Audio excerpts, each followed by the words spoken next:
예, 오늘은 마태복음 7장 13절로 14절을 통하여서 좁은 문으로 들어가라 하는 말씀의 은혜를 받아 누리도록 하겠습니다. 좁은 문으로 들어가라 할 때 이 좁은 문을 흠정역 킹제임스 버전에서는 궁핍, 다시 말하면 몹시 가난하고 궁하다 하는 내용으로 번역을 하고 있습니다. 그래서 그런지는 몰라도 예루살렘에 가면은 바늘구멍이라는 의미를 가진 성문이 있다고 합니다. 예루살렘 뒷성에 있다고 하는데, 이제 많은 상인들이 약대에 많은 짐을 싣고, 즉 상품을 싣고 오다가 그 문을 통과할 때는 짐을 다 내려야 된대요. 내리고 그 다음에 약대를 무릎을 꿇려서 들여보내고, 그리고 다시 그 내린 물건을 다시 약대 등에 다 태워가지고, 그리고 그 좁은 문을 통과를 하게 된다고 합니다. 그래서 예수님께서는 비유를 들어 약대가 바늘구멍으로 들어가는 것이 부자가 하나님 나라에 들어가는 것보다 쉬우니라 하고 마태복음 19장 24절에 말씀하셨다고 제필던 목사가 이렇게 신약성서 강의의 내용을 주제로 달고 있습니다. 오늘 본문의 좁은 문은 그러한 의미도 있겠습니다마는 그보다는 곧 우리가 살아가는 신앙의 길을 말하고, 또 성경에 많은 문들이 그러하듯이 인간의 길, 즉 살아가는 노정을 여러 의미로 표현하고 있다고도 볼 수 있습니다. 예수님께서는 우리 인생에 두 갈래 길이 있다고 말씀하십니다. 그 첫째 길이 무슨 길이냐? 생명으로 인도하는 문이다. 이 생명으로 인도하는 문이 바로 좁은 문이라는 것입니다. 그러므로 이 좁은 문은 길이 협착하고 함으로 이것을 험한 길이라고 표현하기도 합니다. 그러므로 인해서 그 험하고 협착한 그 길을 아무래도 찾는 이들이 적겠죠. 그래서 오늘 성경에서도 찾는 이가 적음이라 합니다. 또 하나는 멸망으로 인도하는 문이 있는데, 그 멸망으로 인도하는 문은 문이 크다고 합니다. 그리고 그 길이 넓다고 해요. 그러니까 많은 사람들이 한꺼번에 갈 수도 있겠죠. 그래가서 들어가는 자가 많음이라 라고 말씀합니다. 하지만 여기서 우리는 한 가지 중요한 질문을 하게 됩니다. 좁은 문으로 들어갈 수 있는 자가 누구일까 하는 것입니다. 누가복음 13장 24절에 보면 좁은 문으로 들어가기를 힘쓰라. 내가 너에게 이르노니 들어가기를 구하여도 못하는 자가 많으니라. 그러니까 이 말씀을 가만히 살펴보게 되면은 힘써야 된다. 많은 사람들이 들어가기를 구하여도 들어가지 못한다. 그러니까 너희는 힘써서 그 문으로 들어가라. 이런 말의 뉘앙스를 가지고 있다가 보니까 이 좁은 문을 인간의 의지나 노력으로 들어가기를 힘씀이 있어야 생명에 이룰 수 있다는 말씀일까 하는 의문을 갖게 됩니다. 그것은 아니죠. 그래서 그 누구보다도 생명으로 인도하는 문은 하나님의 은혜 없이는 들어갈 수가 없습니다. 다시 말하면 그 생명으로 인도하는 좁은 문은 인간으로서는 찾지도 못하고 들어가지도 못한다는 것입니다. 그래서 예수님께서는 이 두 문의 비유를 말씀하시면서 오직 우리가 그 말씀의 은혜 가운데 어떤 길을 가는 것을 기뻐해야 될 것인가를 제시해주고 계시는 것이죠. 예수님은 멸망으로 인도하는 문은 크고 그 길은 넓다고 하셨는데, 이 문으로 들어가는 길이 넓으니까 아무래도 들어가는 사람들이 많이 있겠죠. 그래서 우리가 세상적인 표현으로 말하면 사람들이 불의와 타협하고 자기 중심적이고 자기 욕구 속에 회개하지도 않고 어떤 희생이나 헌신 없이도 마음대로 살아가는 길. 그러므로 겉으로는 편안하고 자유로워 보이지만 그 끝의 문은 멸망, 곧 지옥문이 된다는 것입니다. 예수님 당신은 물론 현대사회에도 넓은 길을 부추기고 조장하기도 합니다. 정답이 없다. 그러니까 내가 원하는 대로 살아라. 그리고 내 마음이 이끄는 대로 살아라. 다시 말하면 내 소견에 옳은 대로 행하며 살아라. 이런 말들을 하게 되죠. 하지만 그러한 말의 그 궁극적인 요인의 자유는 결국에 영적인 무관심과 물질서를 낳게 되고 하나님으로부터는 점점 멀어지게 됩니다. 그러므로 데살로니가 후서 1장 8절 이하에서는 이렇게 말씀합니다. 하나님을 모르는 자들과 우리 주 예수의 복음을 복종치 않는 자들에게 형벌을 주시리니 이런 자들이 주의 얼굴과 그의 힘의 영광을 떠나 영원한 멸망의 형벌을 받으리로다. 그러니까 넓은 길, 크고 좋은 길, 많은 사람들이 가는 길, 그러니까 자기 욕망대로 살아가는 그 길이 좋은 것 같지만 하나님의 복음에, 즉 예수 그리스도의 복음에 복종치 않는 자들은 형벌을 당하게 되고 그 결과는 멸망의 형벌이다라는 것입니다. 그런가 하면 생명으로 인도하는 문은 좁고 그 길은 협착하다고 하십니다. 그러므로 매우 불편하고 힘듭니다. 아무래도 길이 좁고 협착하고 하니까 사람들이 가기가 힘들겠죠. 그러니까 이를 자기를 부인하고 자기 십자가를 지고 주님의 뜻을 따라가는 그러한 마음이 아니고는 그 길을 갈 수가 없다라고 마가복음 8장 34절 이하는 기록하고 있는 것입니다. 그런데 말입니다. 좁은 문으로 들어가는 자가 왜 적을까 하는 것입니다. 마태복음은 찾는 이가 적다고 하였습니다. 즉 오늘 본문은 찾는 이가 적다고 하였는데 누가복음은 구하여도 들어가지 못하는 자가 많다고 하십니다. 왜 그렇게 말씀하셨을까? 사람들은 세상이 주는 즉각적인 만족에 길들여져 있기 때문입니다. 회개와 순종을 불편하게 생각하기도 합니다. 신앙을 삶의 중심이 아닌 부수적인 요소로 생각하기 때문이기도 합니다.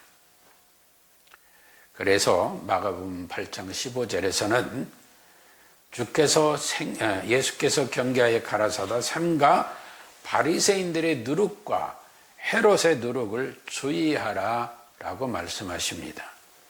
이 바리새인들의 누룩이 뭘까요? 신앙, 율법을 앞세우고 있지만 신앙, 율법을 외치고 있지만 위선, 즉 의식적인 자들이라는 것입니다. 그런가 하면 헤롯의 누룩은 뭘 말할까요? 세속주의, 착취, 살해하는 등 권력의 횡포자를 말하고 있는 것입니다. 그러므로 아까도 말씀드렸습니다마는 마가복음 34절로 35절은 이렇게 기록합니다.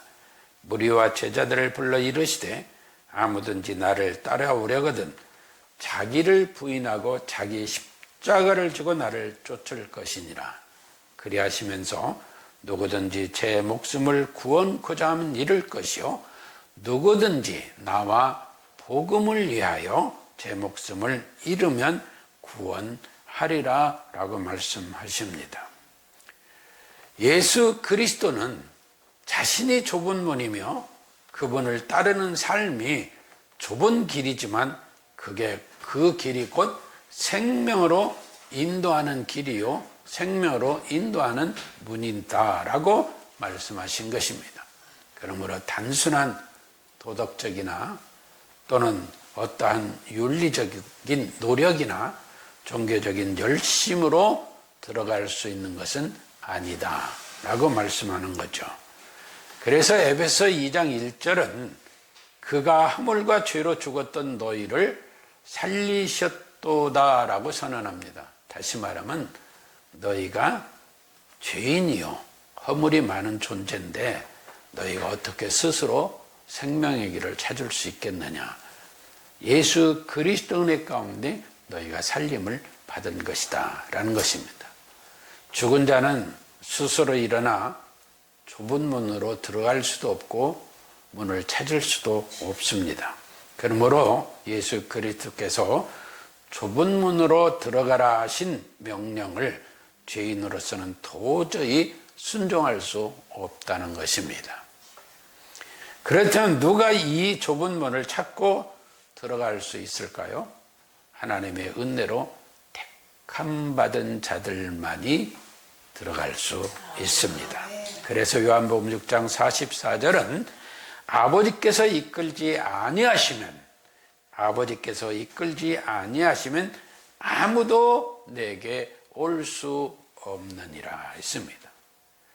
좁은 문으로 들어가는 자는 하나님의 주권적 선택과 예수 그리스도 안에서 성령 하나님의 역사로 인해 그 길을 보게 되고 기꺼이 따라가게 됩니다. 하나님께서 사랑으로 우리를 부르시고 그 부르심이 효과적으로 역사하여 우리의 눈을 열어 좁은 길을 걷게 하시는데 이것을 신학적 용어로 불가항력적 은혜, 즉 거부할 수 없는 은혜라고도 말합니다. 구원은 은혜로 시작하여 은혜로 완성됩니다. 예수님께서 나는 양의 문이다 라고 요한복음 10장 9절에 말씀하시기도 하였습니다만 그 문으로 들어가는 자는 다 구원을 얻습니다. 우리가 그 문으로 들어가는 것이 아니라 우리가 우리의 노력으로 우리의 힘으로 들어가는 것이 아니라 하나님께서 우리를 그 문 앞으로 데려오셨다는 사실입니다. 그리고 그 길은 끝까지 좁고 협잡하지만 하나님께서 우리 안에 선한 일을 시작하시고 이로써 그리스도 예수의 날까지 하나님의 뜻을 우리를 통해 이루십니다. 그러므로 우리는 그 은혜에 감격하면서 자기를 부정하고 자기 십자가를 지고 가는 순종의 은혜를 누려야 할 줄로 믿습니다. 성경에는 많은 문들이 나옵니다. 그 문들을 보게 되면은 성막문, 또 진문, 성막의 뜰문, 성문, 왕궁문, 성전문, 제단문, 그런가 하면 비유적으로는 대적의 문, 또 성문, 멸망하는 만민의 문, 사망의 문, 음부의 문, 믿음의 문, 의의 문, 여호와의 문, 구원의 문, 또 하늘의 문, 양의 문, 천국문, 예루살렘 성문, 소망의 문, 많죠? 많아요. 그런가 하면 길이란 표현도 생명나무의 길이 있는가 하면 홍해길도 있고 광야길도 있고 호렙산 길도 있고 요단길도 있고 파멸과 고생의 길도 있는가 하면은 평강의 길도 있습니다.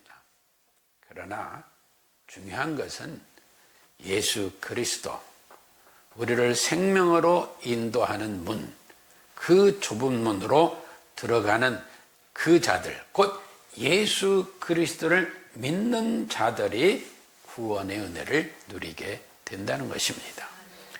이 길은 외롭고 힘들지만 우리를 이끄시며 끝까지 인내하게 하시는 하나님의 은혜에 의한 인내, 곧 성도의 견인으로만 이 평안의 삶의 길을 가게 되며 누리게 되는 줄로 믿습니다.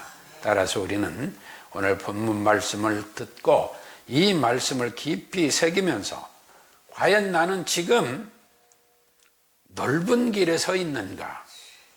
넓은 문으로 향하고 있는가? 좁은 길에 서 있는가? 좁은 문으로 가고 있는가?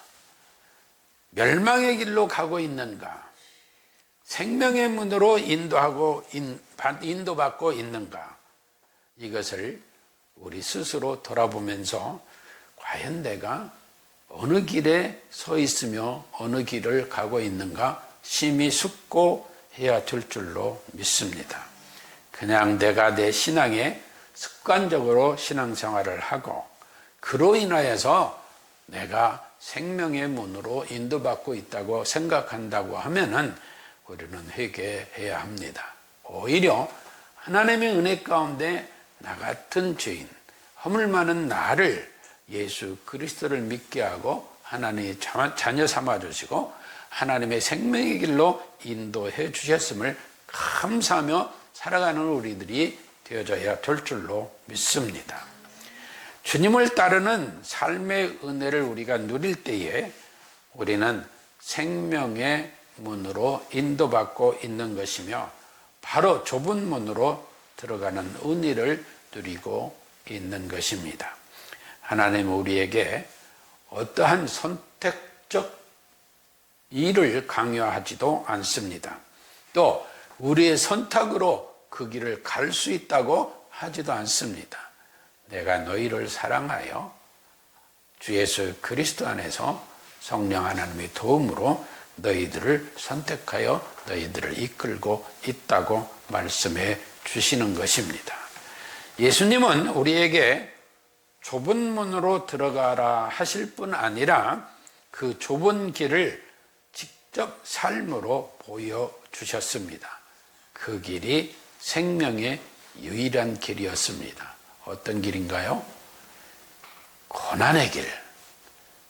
그 고난, 십자가에서 목숨을 내어 놓으시는 그런 일까지 겪으시는 고난의 극치를 보여주신 예수 그리스도, 그로 인하여서 우리로 하여금 죄를 사함받게 하고 부활하시어서 우리를 의롭다 하시고 우리의 생명의 은혜를 우리로 하여금 누리게 하셨다는 것입니다. 따라서 십자가는 세상에서 가장 좁고 협잡한 길이지만 그 길 끝에는 영원한 생명과 영광이 있습니다. 오늘날 우리가 예수님을 따르며 좁은 문에 들어섰다면 때로는 외롭고 때로는 고단하고 때로는 쓸쓸할 때도 있고 때로는 눈물을 흘릴 때도 있습니다. 그러나 그러한 노정에는 예수 그리스도께서 반드시 함께 하신다는 사실을 믿으시기 바랍니다. 반드시 함께 하십니다.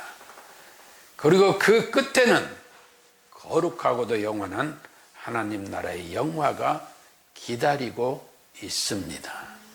그러므로 우리는 생명의 문, 즉 좁은 문으로 들어가는 것을 순종하는 은혜 가운데서 그 생명의 은혜를 누리는 우리 모두가 되어져야 될 줄로 믿습니다.